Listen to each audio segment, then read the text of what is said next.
प्यारे बच्चों, आप सबको भी स्वागत है। हमारा देश भारत है। भारत देश को आज़ाद 15 अगस्त 1944 में देश को आज़ाद मिला। जब देश को आज़ाद मिला तब भारत के महान पुरुषों ने देश के लिए एक अपना ही राष्ट्रभाषा, राष्ट्र लांछन, राष्ट्रगाना, राष्ट्रीय प्राणी, राष्ट्रीय पक्षी आदियों को एक अपना ही देश का एक सम्मान करने के लिए एक यहाँ प्रतीकों को दिया है। उसके बारे में आज हम अध्ययन करेंगे। आपका एक नया पाठ है हमारे राष्ट्रीय प्रतीक। प्रतीक का मतलब संकेत, चिन्ह, ये सभी भी हम आज अध्ययन करेंगे। ಮಕ್ಕಳೇ, ನಮ್ಮ ದೇಶ ಆಗಸ್ಟ್ 15, 1947ರಂದು ದೇಶ ಸ್ವತಂತ್ರ ಸಿಕ್ಕ ನಂತರ ದೇಶಕ್ಕೆ ತನ್ನದೇ ಆದಂಥ ಒಂದು ರಾಷ್ಟ್ರಭಾಷೆ, ರಾಷ್ಟ್ರೀಯ ಬಾವುಟ, ರಾಷ್ಟ್ರೀಯ ಗೀತೆ, ರಾಷ್ಟ್ರೀಯ ಲಾಂಛನ, ರಾಷ್ಟ್ರೀಯ ಪ್ರಾಣಿ ಪಕ್ಷಿ ಮತ್ತು ರಾಷ್ಟ್ರೀಯ ಹೂವು, ರಾಷ್ಟ್ರೀಯ ಮರ, ಈ ಇನ್ನೂ 10 ಹಲವಾರು ಪ್ರತೀಕಗಳು ಬೇಕಾಗಿದ್ದವು. ಈ ಎಲ್ಲ ಒಂದು ಮಾಹಿತಿನ ನಮ್ಮ ದೇಶದ ಒಂದು ಅನೇಕ ಮುಖಂಡರು ಕುರಿತು ಚರ್ಚೆ ಮಾಡಿದರು. ದೇಶಕ್ಕೆ ತನ್ನದೇ ಆದಂಥ ಒಂದು ಸ್ವಾತಂತ್ರ್ಯ ಚಿಹ್ನೆಗಳು ಬೇಕು ಅಂದಾಗ ಎಲ್ಲ ಒಂದು ಮಹಾನ್ ವ್ಯಕ್ತಿಗಳು ಕೂಡಿಕೊಂಡು ಸಂಭಾಷಣೆ ಮಾಡಿ ದೇಶಕ್ಕೆ ಹೆಗ್ಗುರುತು ನೀಡಿದರು. ಆ ಒಂದು ಪ್ರತೀಕಗಳ ಬಗ್ಗೆ ಇಂದು ನಾವು ನಿಮ್ಮ ಒಂದು ಪಾಠ ಆದಂಥ ಹಮಾರೆ ರಾಷ್ಟ್ರೀಯ ಪ್ರತೀಕ್ ಈ ಒಂದು ಪಾಠದ ಮುಖಾಂತರ ಅಧ್ಯಯನ ಮಾಡೋಣ. ಮಕ್ಕಳೇ, आप सभी भी अपने अपने किताब को लिए बच्चों। पुट संख्ये 34,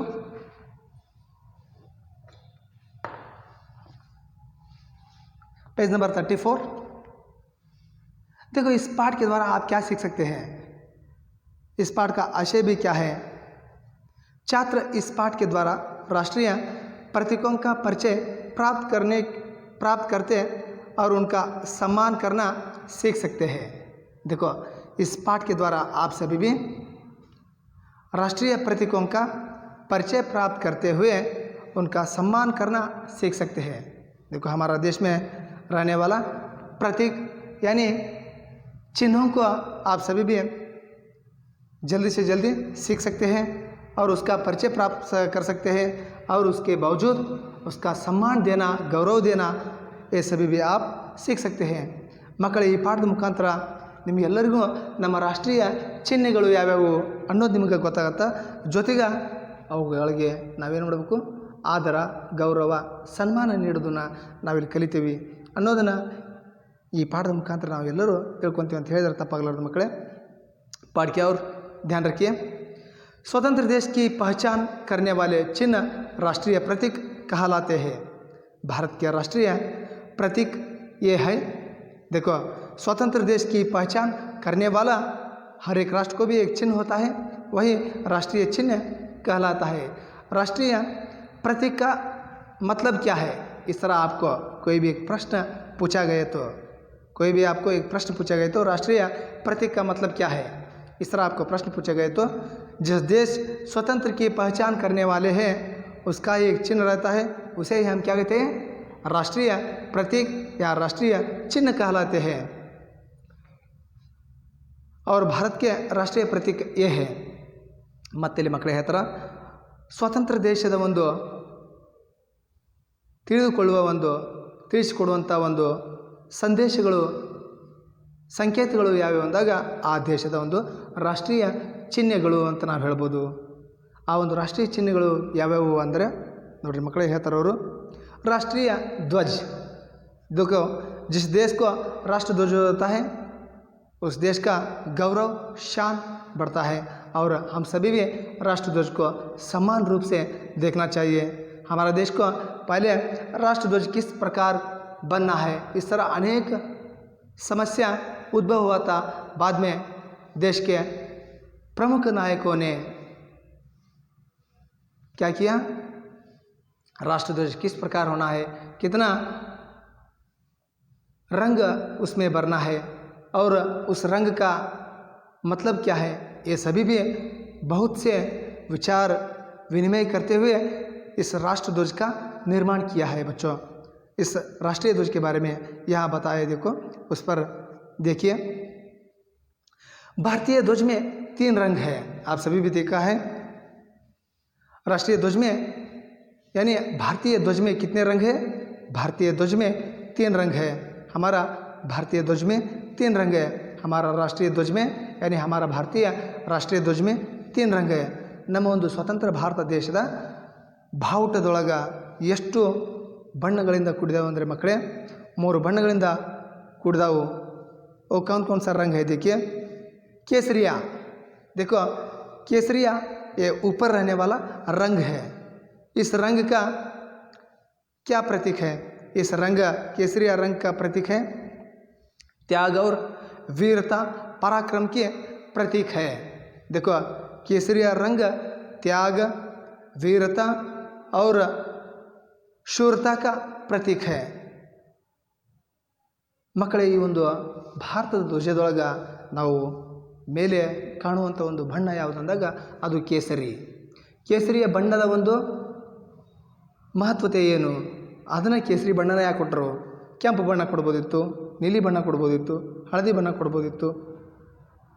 ಆ ಬಣ್ಣನ ಯಾಕೆ ಕೊಟ್ಟರ ಅಂದಾಗ ಕೇಸರಿ ಬಣ್ಣ ಎದರ ಒಂದು ಪ್ರತೀಕವಾಗಿದೆ, ಎದರ ಒಂದು ಮಹತ್ವತೆ ತಿಳಿಸ್ಕೊಡ್ತೈತಿ.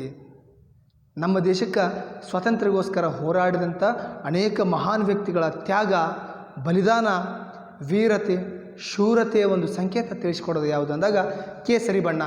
ಆ ಕಾರಣದಿಂದ ಮಕ್ಕಳೇ ನಮ್ಮ ಭಾರತ ಧ್ವಜದ ಒಂದು ಮೇಲ್ಭಾಗದೊಳಗೆ ಯಾವ ಬಣ್ಣ ಇದೆ? केसरी बಣ್ಣ ಇದೆ। हम सबको भी ये याद रहना है कि केसरी रंग क्यों दिया गया है?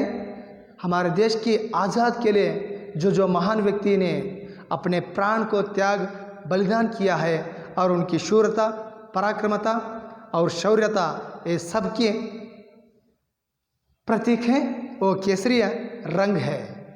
ಈ ಎಲ್ಲ ಒಂದು ವಿಚಾರಮಯಗಳಿಂದ ಏನು ಮಾಡ್ರ ನಮ್ಮ ರಾಷ್ಟ್ರೀಯ ಧ್ವಜದೊಳಗೆ ಕೇಸರಿಯ ಬಣ್ಣನ ಮೇಲ್ಭಾಗದಲ್ಲಿ ಕೊಟ್ಟಾರ ಅಂತ ಹೇಳ್ಬೋದು ಮಕ್ಕಳೇ।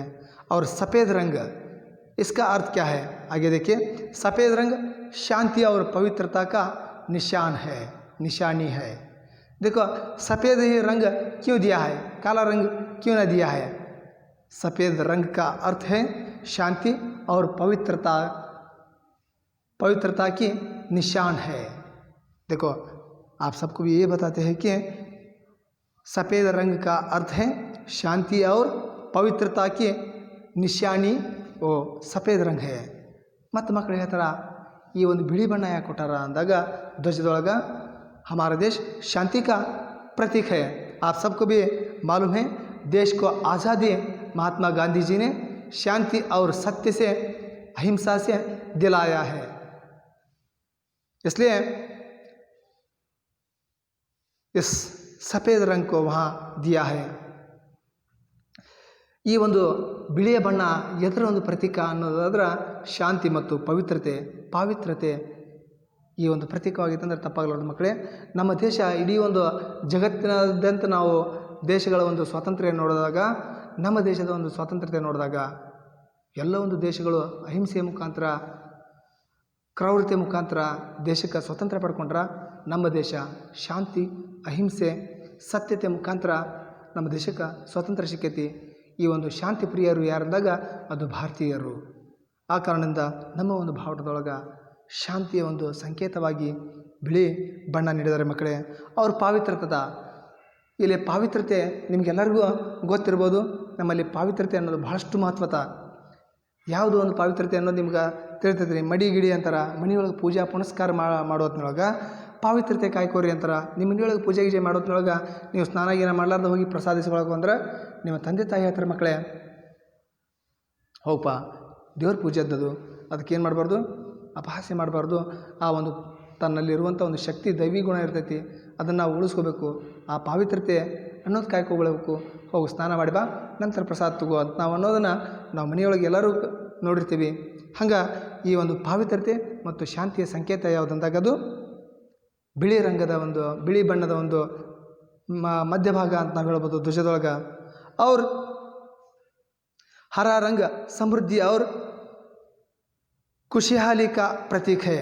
देखो हरा रंग हमारा राष्ट्रीय ध्वज में अंत में रहने वाला एक रंग है, उसका अर्थ है समृद्धि और खुशहाली का प्रतीक है। देखो देश की समृद्धि और खुशहाली, देश एक आनंद से रहने का एक प्रतीक है और हरियाली रंग है।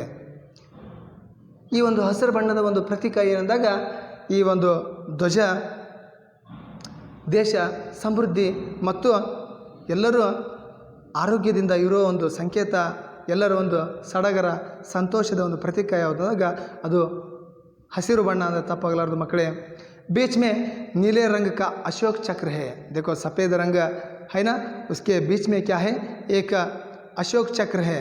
इसमें 24 तलिया है। देखो उसमें 24 तलिया है। तिरंगा ध्वज देश की आन और शान का प्रतीक है।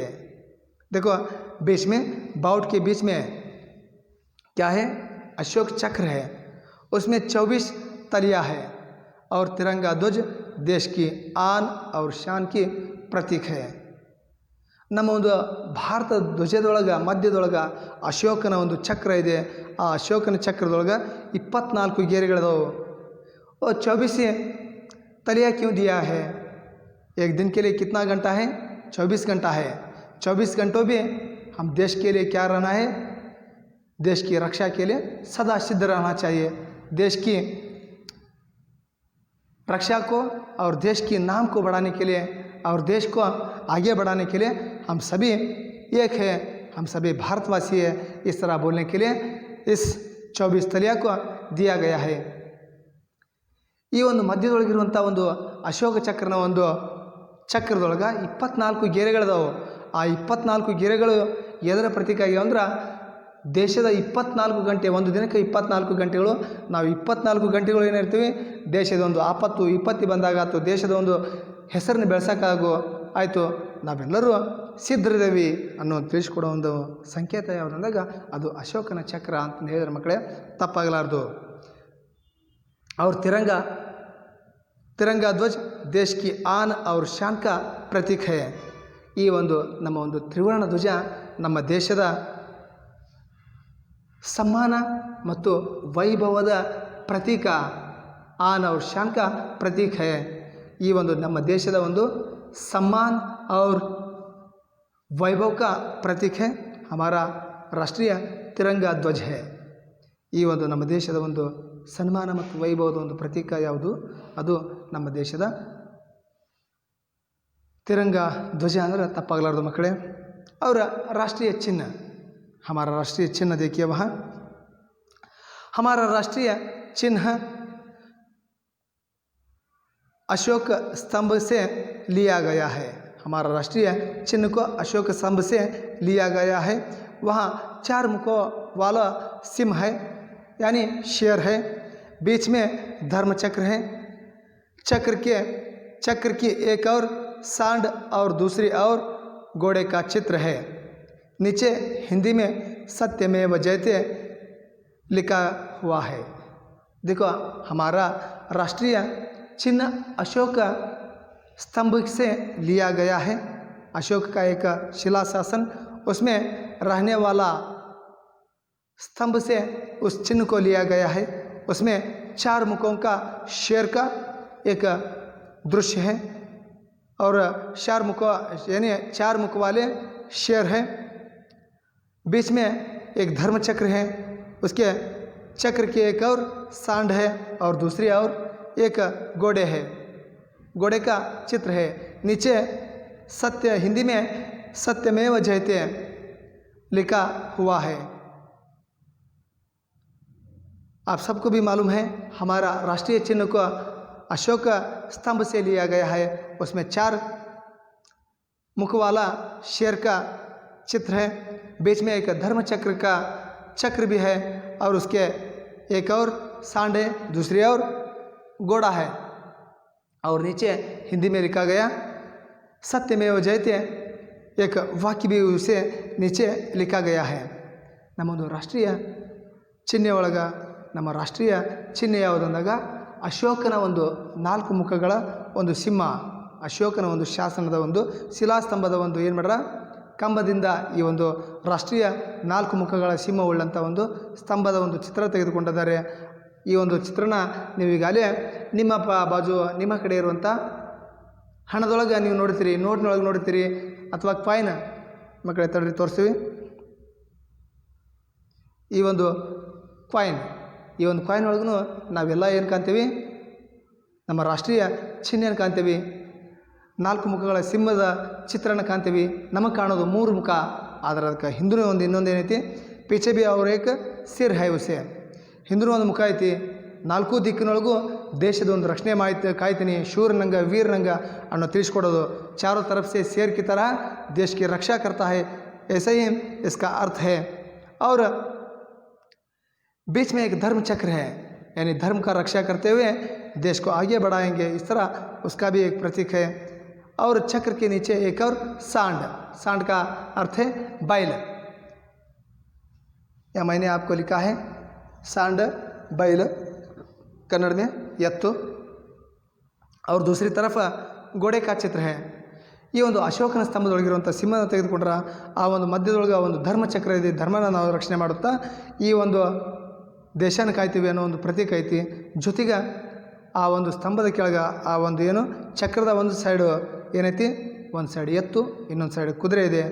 ಜೊತೆಗೆ ಅದ್ರ ಕೆಳಗೆ ಒಂದು ಬರೆದಾರ ಒಂದು ವಾಕ್ಯ ಇದೆ, ಸತ್ಯಮೇವ ಜಯತೆ, सत्य को कभी भी हार नहीं होता है. पहले हम तो अवमान पड़ता है और दूसरों के नीचे अपने सर नीचे रखना पड़ता है, मगर सत्य को कभी भी हार नहीं होता है. क्योंकि आज भी हम हरिश्चंद्र का नाम सुनते ही बोलते हैं, और हर क्षण पल भर भी पल में क्षण में भी वो सत्य बोलता था. इसीलिए आज भी उनका नाम सदा जनता के दिलों में है.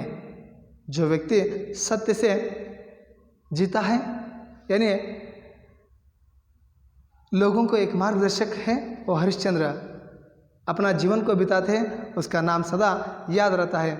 ಯಾರು ಒಂದು ಸತ್ಯವಂತರಾಗಿ ಕ್ಷಣ ಕ್ಷಣಕ್ಕೂ ತಮ್ಮ ಒಂದು ನುಡಿಯೊಳಗನು ಅದನ್ನು ಪಾಲಿಸಿದ್ರು ಹರಿಶ್ಚಂದ್ರರು, ಇವತ್ತಿಗೂ ಅವ್ರ ಮಾತನ್ನು ನಾವು ಎಲ್ಲರೂ ಹೇಳ್ತೀವಿ. ಆ ಕಾರಣದಿಂದ ಸತ್ಯ ಅಂದ್ರೆ ಹರಿಶ್ಚಂದ್ರ ಸತ್ಯ.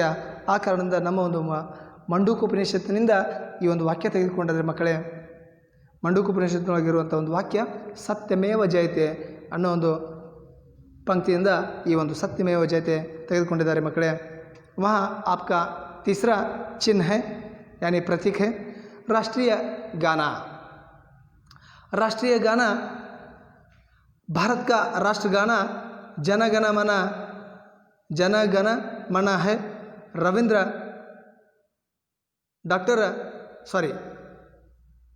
राष्ट्रकवि रविंद्रनाथ टैगोर जी ने यहाँ गीत लिखा है. देखो हमारा राष्ट्रीय गाना आप सभी भी जानते हैं, जन गण मन है. इसका यानी रचना किया कवि है राष्ट्र कवि रविंद्रनाथ टैगोर जी है.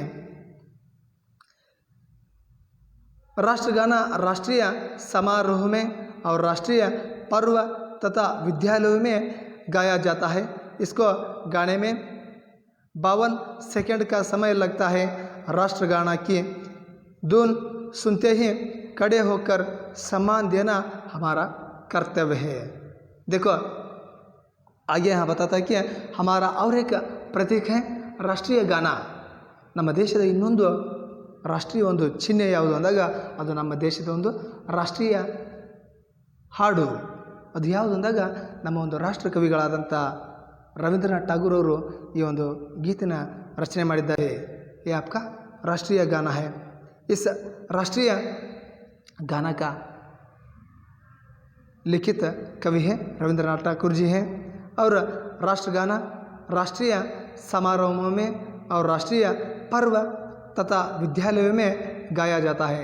इस राष्ट्रगीत को हम तो हमारा राष्ट्रीय समारोह में ನಮ್ಮ ಒಂದು ರಾಷ್ಟ್ರೀಯ ಸಮಾರಂಭದೊಳಗೆ ನಾವು ಇದನ್ನು ಹಾಡ್ತೀವಿ. ಅವ್ರ ರಾಷ್ಟ್ರೀಯ ಪರ್ವ ರಾಷ್ಟ್ರೀಯ ಹಬ್ಬಗಳೊಳಗೆ ರಾಷ್ಟ್ರೀಯ ಸಮಾರಂಭಗಳು ರಾಷ್ಟ್ರೀಯ ಹಬ್ಬಗಳು ಜೊತೆಗೆ ವಿದ್ಯಾಲಯ ಮೇ ನಮ್ಮ ಒಂದು ಶಾಲಾ ಕಾಲೇಜು ಎಲ್ಲ ಒಂದು ಇದರೊಳಗೂ ನಾವೇನು ಮಾಡ್ತೀವಿ ಈ ರಾಷ್ಟ್ರೀಯ ಹಾಡನ್ನ ಹಾಡ್ತೀವಿ.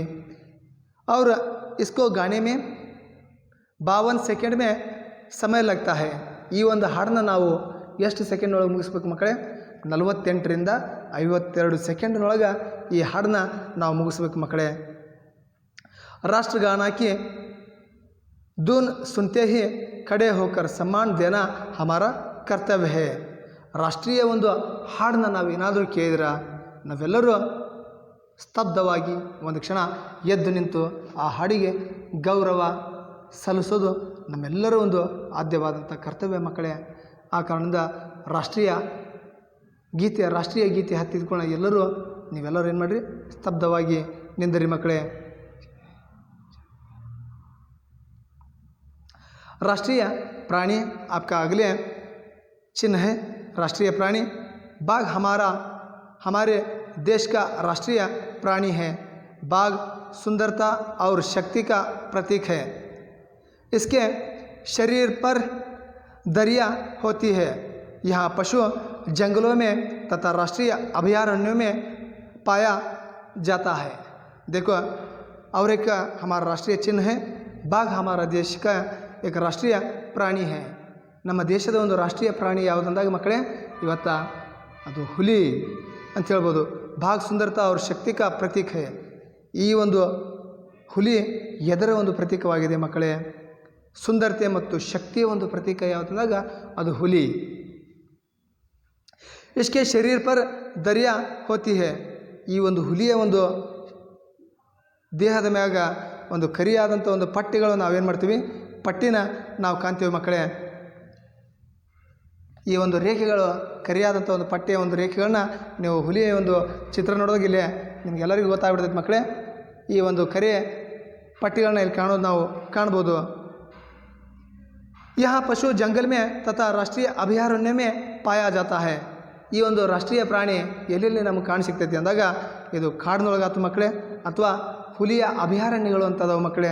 ಅಲ್ಲಿ ಏನದವು, ನಮ್ಮ ಒಂದು ಶಿವಮೊಗ್ಗ ಕಡೆ ಇರುವಂಥ ಬಣ್ಣೇರು ಘಟ್ಟದೊಳಗೆ ಇದು ಕಾಣ್ತಾವು, ಮೈಸೂರು ಜೂದೊಳಗೆ ಕಾಣ್ತಾವು. ಇನ್ನು ನಮ್ಮ ದೇಶದೊಳಗೆ ಅತಿ ಹೆಚ್ಚು ಹುಲಿ ಇರುವಂಥ ಒಂದು ರಾಜ್ಯ ಯಾವುದು ಅಂದಾಗ ಅದು ನಮ್ಮ ಕರ್ನಾಟಕ ಅಂದ್ರೆ ತಪ್ಪಾಗಲಾರ್ದು ಮಕ್ಕಳೇ.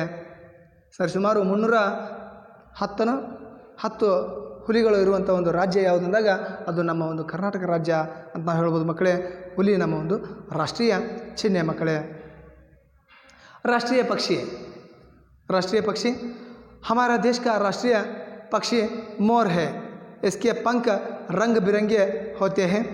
गर्दन नीला तथा लंबी होती है. इसका नृत्य बड़ा ही मनमोहक होता है. मोर प्रायः वर्षा ऋतु में नाचता है. देखो, हमारा और एक राष्ट्रीय प्रतीक है और हमारा राष्ट्रीय पक्षी मोर है. ನಮ್ಮೊಂದು ರಾಷ್ಟ್ರೀಯ ಪಕ್ಷಿ ಯಾವುದಂದಾಗ ಅದು ನವಿಲು ಮಕ್ಕಳೇ. ನವಿಲು ಅದ್ಭುತವಾದಂಥ ಒಂದು ಸುಂದರವಾದಂಥ ಒಂದು ಪಕ್ಷಿ ಯಾವುದಂದಾಗ ಅದು ನವಿಲು. ಅದು ಯಾವ ನವಿಲು? ಗಂಡು ನವಿಲು. ಗಂಡು ನವಿಲಿಗೆ ಮಾತ್ರ ಏನಿರ್ತೈತಿ, ರೆಕ್ಕೆಗಳು ಪಂಖಗಳು ಬಹಳಷ್ಟು ಬಣ್ಣಗಳಿಂದ ಕೂಡಿರ್ತೈತಿ. ಹೆಣ್ಣು ನವಿಲಿಗೆ ಆ ಒಂದು ಕಲರ್ ಇರುವಂಥ ಪಂಖಗಳು ಇರೋದಿಲ್ಲ ಮಕ್ಕಳೇ. इसके पंख रंग बिरंगे होती है. इसका पंख रंग बिरंगे होते हैं. गर्दन नीला तथा लंबी होती है. उसका गर्दन ಅದರ ಒಂದು ಕುತ್ತಿಗೆ ಭಾಳಷ್ಟು ಉದ್ದ ಇರ್ತೈತಿ, ನೀಲಿ ಬಣ್ಣದ್ದು ಇರ್ತೈತಿ ಅಂತ ಹೇಳ್ಬೋದು ಮಕ್ಕಳೇ. इसका ನೃತ್ಯ ಬಡಾ ಹಿ ಮನಮೋಹಕ್ ಹೋತಾ ಹೈ. ಇದರ ಒಂದು ನೃತ್ಯನ ಬಹಳಷ್ಟು ಅದ್ಭುತವಾಗಿರ್ತೈತಿ, ತನ್ನೊಂದು ಪಂಖಗಳಿಂದ ಬೆಚ್ಚಿ ಕುಣಿಯೋದು. ಆ ಕಾರಣದಿಂದ ನಾವು ನಾಟ್ಯ ಮಯೂರಿ ಅಂತ ಕರಿತೀವಿ. मयूरी का अर्थ है, मयूर का अर्थ है मोर है. ಈ ಒಂದು ಮಯೂರ ಅಂದ್ರೆ ಏನಂದ್ರೆ ನವಿಲು. ಆ ಕಾರಣದ ನಾಟ್ಯ ಮಯೂರಿ ನೃತ್ಯಕ್ಕೆ ಇನ್ನೊಂದು ಹೆಸರು ಯಾವುದಂದಾಗ ಅದು ನವಿಲು ಅನ್ನೋದಕ್ಕೆ ನಾವು ಹೇಳ್ಬೋದು ಮಕ್ಕಳೇ. मोर प्रायः वर्षा ऋतु में नाचता है. देखो, मोर कब नाचता है? वर्षा के ऋतु में वो ज़्यादा से ज़्यादा नाचते हैं.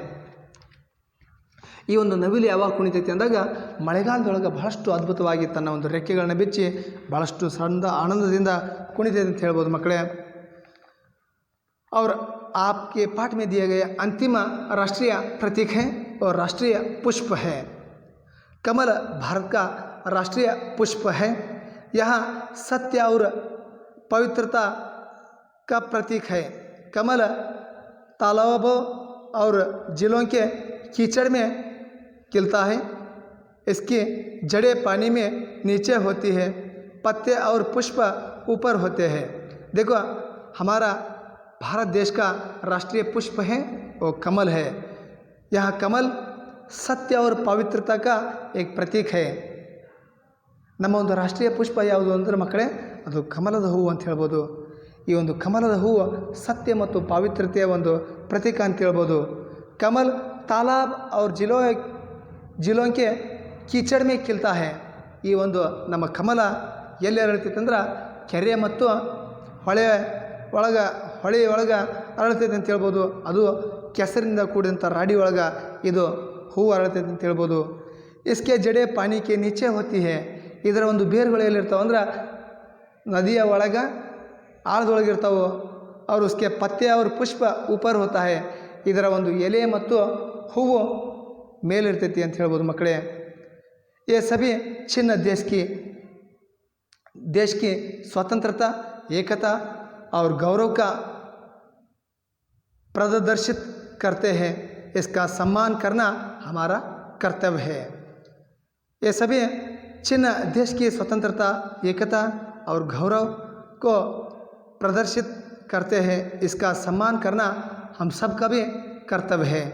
ಈ ಎಲ್ಲ ಒಂದು ರಾಷ್ಟ್ರೀಯ ಚಿಹ್ನೆಗಳದಾವಲ್ಲ ಮಕ್ಕಳೇ, ಇವೆಲ್ಲವೂ ಒಂದು ನಮ್ಮ ದೇಶದ ಒಂದು ಸ್ವತಂತ್ರತೆ, ಒಗ್ಗಟ್ಟು, ಗೌರವ ಮತ್ತು ನಮ್ಮಲ್ಲಿರುವಂಥ ಪಾರದರ್ಶತೆ, ನಾವೆಲ್ಲ ಭಾರತೀಯರು ಅನ್ನೋ ಒಂದು ಭಾವನೆ ಮೂಡ್ಸೋಕೆ ಈ ಚಿಹ್ನೆಗಳು ಸಹಾಯಕ ಆಗಿವೆ ಅಂತ ಹೇಳ್ಬೋದು. ಇಸ್ಕಾ ಸಮ್ಮಾನ್ ಕರ್ನ ಹಮ್ ಸಬ್ಕಾ ಭಿ ಕರ್ತವ್ಯ ಹೇ. ಇದರ ಒಂದು ನಾವು ಗೌರವಿಸೋದು, ಆದರದಿಂದ ಕಾಣೋದು ನಮ್ಮೆಲ್ಲರ ಒಂದು ಆದ್ಯವಾದಂಥ ಒಂದು ಕರ್ತವ್ಯ ಅಂದ್ರೆ ತಪ್ಪಾಗಲಾರ್ದು ಮಕ್ಕಳೇ. वहाँ एक अंक का प्रश्न आपको दिया है, कुछ प्रश्नों का उत्तर दीजिए. हमारा राष्ट्रीय ध्वज किसका प्रतीक है? हमारा राष्ट्रीय ध्वज किसका प्रतीक है? हमारा राष्ट्रीय ध्वज देश की आन और शान का प्रतीक है. ನಮ್ಮ ರಾಷ್ಟ್ರೀಯ ಧ್ವಜ ಸಮ್ಮಾನ ಮತ್ತು ಗೌರವದ ಒಂದು ಪ್ರತೀಕವಾಗಿದೆ ಮಕ್ಕಳೇ. हमारे राष्ट्रीय चिन्ह में क्या लिखा हुआ है? हमारा राष्ट्रीय चिन्ह में सत्यमेव जयते लिखा गया है. राष्ट्रगाना किसने लिखा है? राष्ट्रगाना राष्ट्रकवि रविंद्रनाथ टैगोर लिखे हैं. मोर कब नाचता है? मोर वर्षा के ऋतु में नाचते हैं. कमल कहाँ खिलते हैं? कमल जिलों और कीचड़ में, तालाब और जिले के कीचड़ में खिलता है. वहाँ सही गलत बोलिए बच्चों. केसरिया रंग त्याग और वीरता का प्रतीक है, वो तो सही है. राष्ट्रीय ध्वज में 34 तालियां है, वो तो गलत है, 24 तालियां है. हमारा राष्ट्रीय चिन्ह 3 मुख वाले सिंह है. हमारा राष्ट्रीय चिन्ह में 4 मुख वाला सिंह है, वो तो भी गलत है. राष्ट्रगाना में 52 सेकंड में गाना चाहिए, वो तो सही है. मोर की गर्दन लाल होती है, वो तो गलत है. मोर की गर्दन नीला होता है. पढ़ो और समझो. वहाँ आपको विलोम शब्द दिया है, पवित्र, अपवित्र, सत्य, असत्य, यानी अ लगने से कुछ शब्द क्या होता है? विलोम होता है. वहाँ दिया है एकता, अनेकता, विजय, पराजय, स्वतंत्र, परतंत्र, नहीं तो अस्वतंत्र. वहाँ एक मोर का चित्र दिया है, उसका रंग भरने के लिए आपको बताया है. देखो वहाँ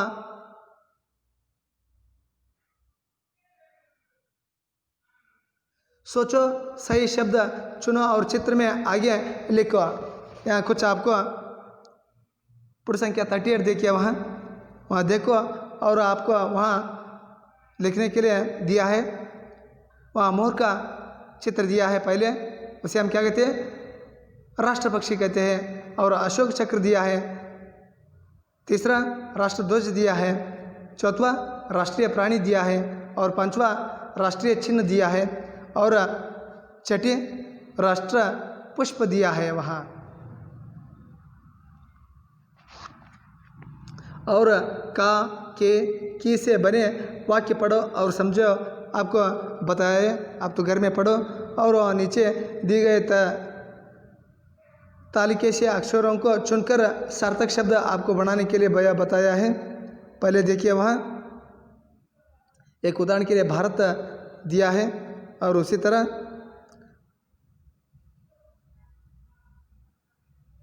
पुजारी,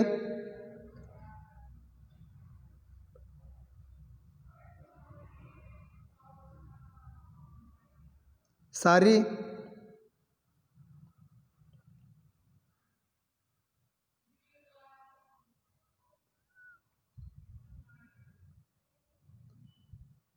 आदि।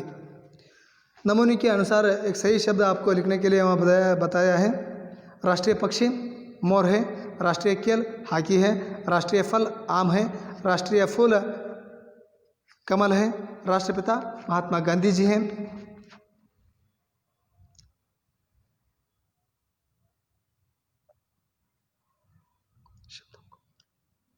यह एक शब्दों का खेल आपको दिया है। ताज़ा, महल, इस तरह बताया। इन अक्षरों में अनेक सार्थक शब्द आप बना सकते हैं। उदाहरण के लिए ताज़ा, महल, ताल, हल, इस तरह अनेक शब्द आप बन सकते हैं। इसलिए आप भी घर में क्या करो, उसी तरह शब्द बनाने के लिए वहाँ नीचे कुछ शब्द दिया है। नीचे दिए गए अक्षरों में माला से सार्थक शब्द बनाने के लिए आपको बताया है। कमल, क डी, कमल, कमल, कलम, ककड़ी, लड़की,